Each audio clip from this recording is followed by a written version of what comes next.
Ancha munasqa wayqipanaykuna, kunan punchay kusisqa kawsakusun punchaykunapiwan.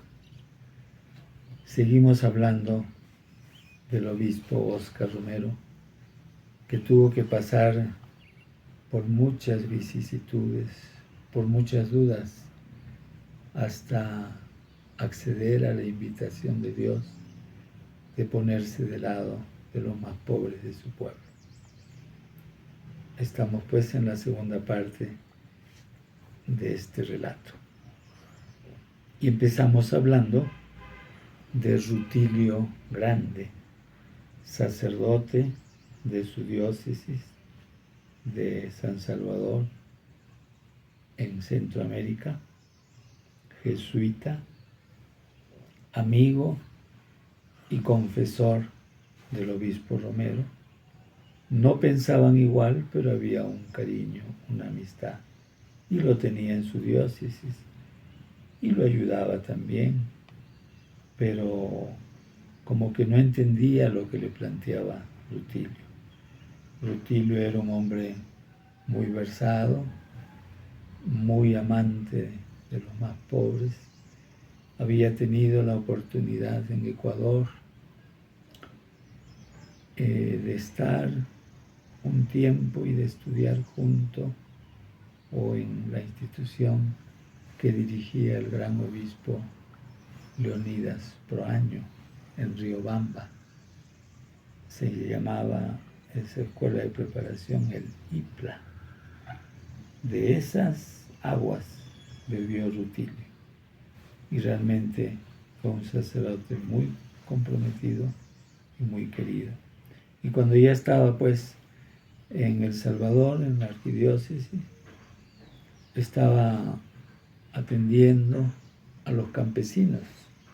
Le tocó la parroquia de Aguilares y les decía a ellos que tenían derecho a poseer la tierra, por supuesto. Les decía, dichosos ustedes, los pobres, pero Dios quiere que dejen de ser pobres, no que continúen en esa pobreza. Y una vez incluso habló sobre Jesús, porque ya había acusaciones, ¿no? Y dijo que si Jesús caminara por esos caminos de San Salvador, tampoco lo aceptarían los que tienen dinero y hasta lo volverían a crucificar. Algunos dicen que esa prédica fue como su condena de muerte propia porque poco después lo asesinaron.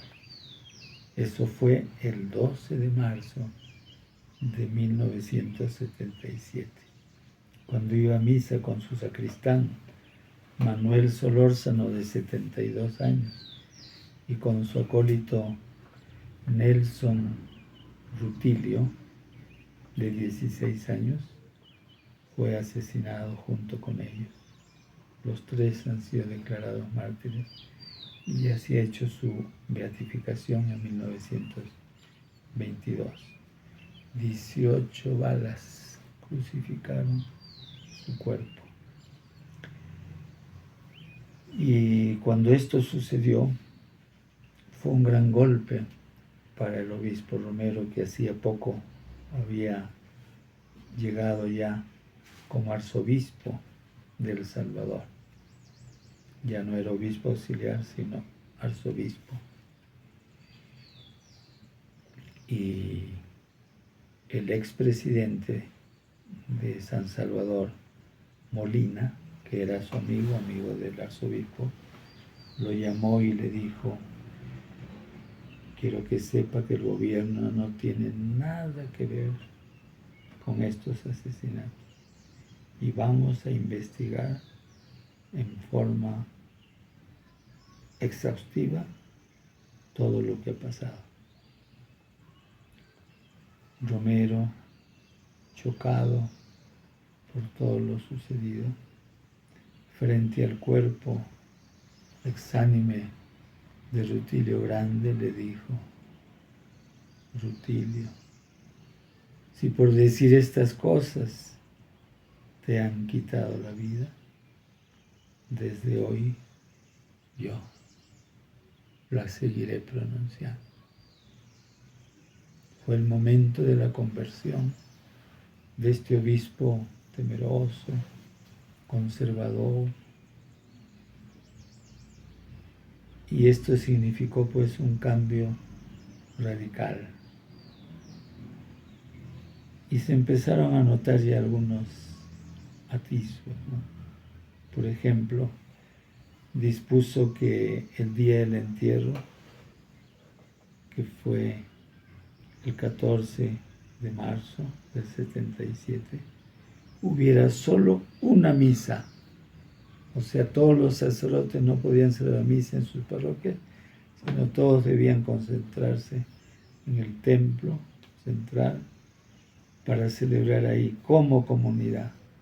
Y dice que hubo más, además de los sacerdotes, más de 100.000 personas que estuvieron en ese momento tan grave, porque Rutilio no solo era respetado, sino era querido. Y en esos días le escribió a su amigo Molina, que fuera presidente antes, pero que todavía estaba metido en el gobierno, le escribió lo siguiente: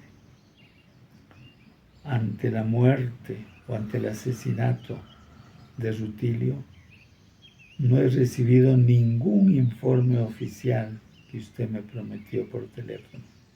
Es urgente que usted ordene una investigación exhaustiva.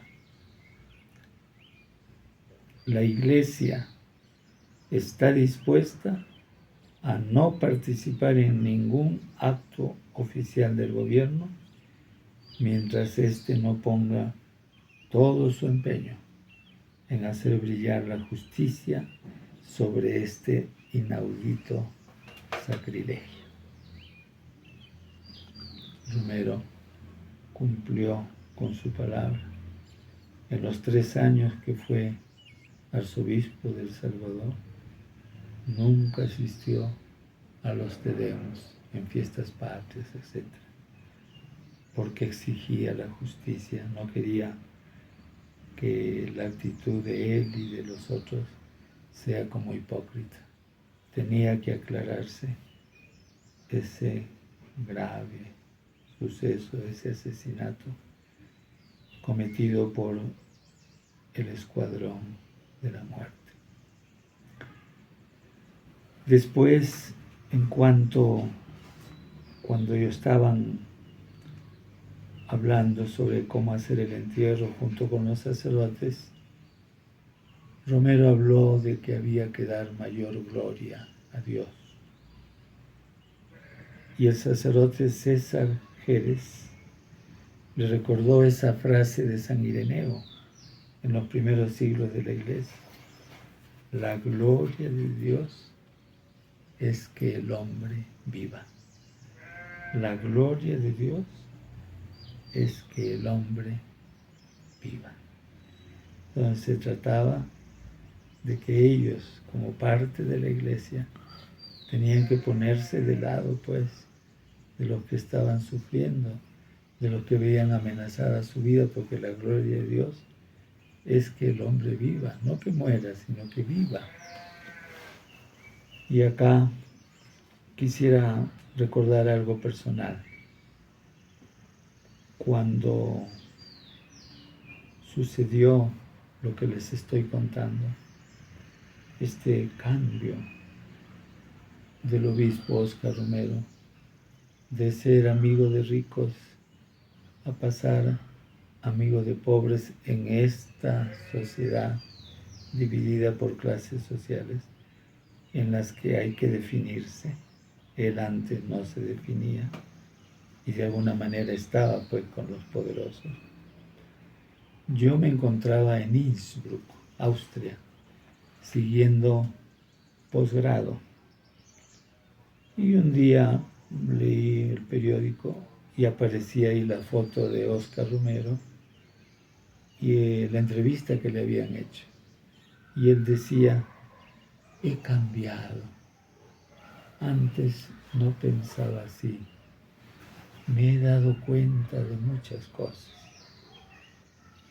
La verdad que a mí se me salieron las lágrimas, porque nunca en mi vida había escuchado de algún obispo, leído alguna frase de algún obispo que dijera, he cambiado.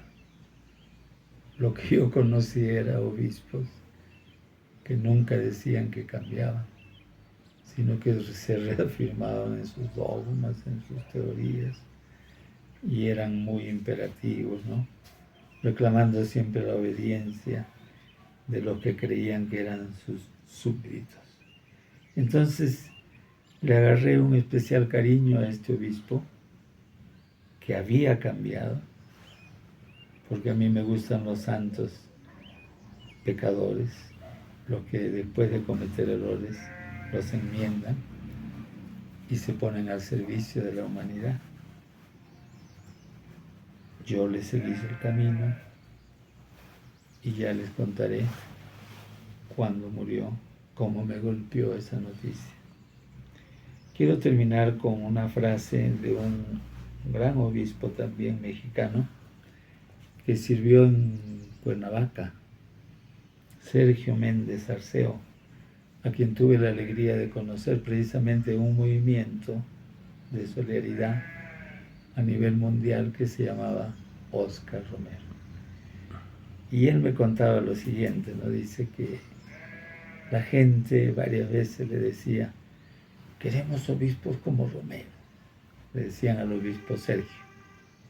Y él hizo una frase también para responder y dijo, y yo quiero pueblos como el pueblo que cambió a Romero. O sea, nos toca a todos hacer algo para que surjan líderes auténticos en la sociedad y en la iglesia. Y con esto, amigas, amigos, con el afecto de siempre y agradeciéndoles por su audiencia, les digo, Jamo semana cama y Kiss sin cama.